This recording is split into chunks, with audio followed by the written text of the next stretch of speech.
কন্টেন্টটি শুধুমাত্র বিনোদনের উদ্দেশ্যে তৈরি। এখানে প্রদর্শিত ঘটনার চরিত্র ও সংলাপ কাল্পনিক এবং কোনো ব্যক্তি বা প্রতিষ্ঠানের সাথে মিলে গেলে তা সম্পূর্ণ কাকতালীয়। কোনোভাবে এটি কাউকে আঘাত বা অসম্মান করার উদ্দেশ্যে তৈরি নয়। দর্শকদের বিবেচনার জন্য অনুরোধ করা হচ্ছে।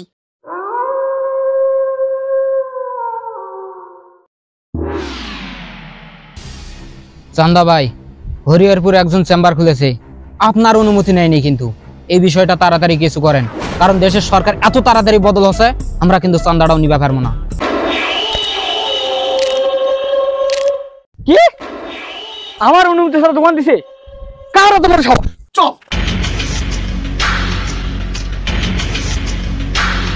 আজ একদম চান্দা মানে মারা আরে জানি কেউ কম করতে কিছু বড় তো কি বাল কামাবেন।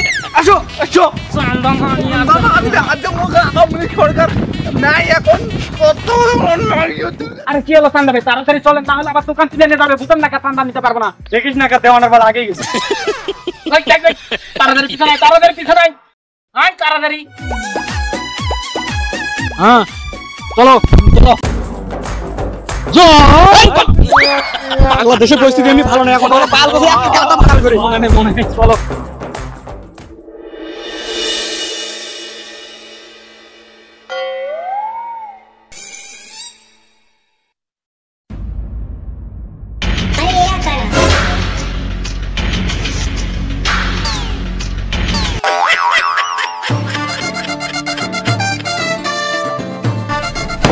তুই চান্দু ভাইয়ের অনুমতি ছাড়া তুই একটা চেম্বার দিছিস?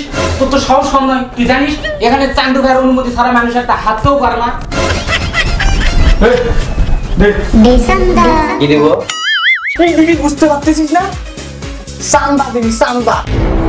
ভাই আমি তো নতুন চেম্বার দিয়েছি, আসলে আমি তো এখন পর্যন্ত কোনো রোগীপত্র দেখতে পারি নাই, তো সেক্ষেত্রে আমি আপনাদের চিকিৎসা সেবা দিতে পারি, তো চাইলে আপনারা আমার কাছ থেকে ট্রিটমেন্টটা নিতে পারেন। আপনারা চাইলে আমরা ফ্রি ট্রিটমেন্ট দিতে পারি আপনাদের। চান্দা ভাই কথা কিন্তু ঠিক করছে, 100-100। তাছাড়া আপনাদের শরীর ফ্রি ট্রিটমেন্টটা নেওয়া দরকার, আর এদের কাছে তো কোনো চান্দা টান্দা নিবার নাই, ট্রিটমেন্ট পান কেন? ভাই তাহলে চেয়ারটা নিয়ে বসে।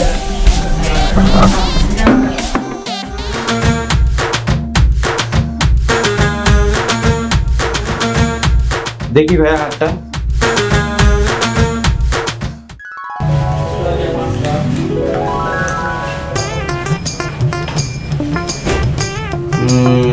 সমস্যা তো মারাত্মক।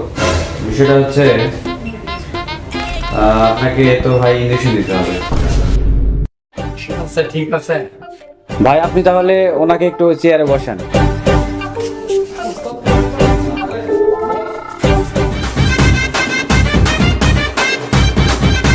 আরে ভাই ওইভাবে না, ওইভাবে না, আসলে ওনাকে উল্টা ভাবে ঘুরান।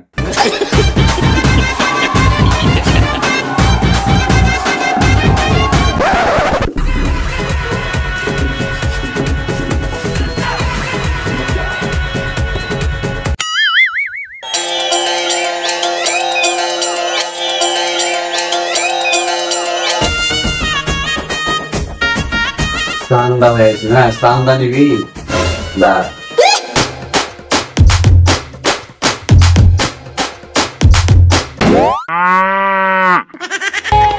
ছলো ছলো নয়নে হাসি মাখা বদন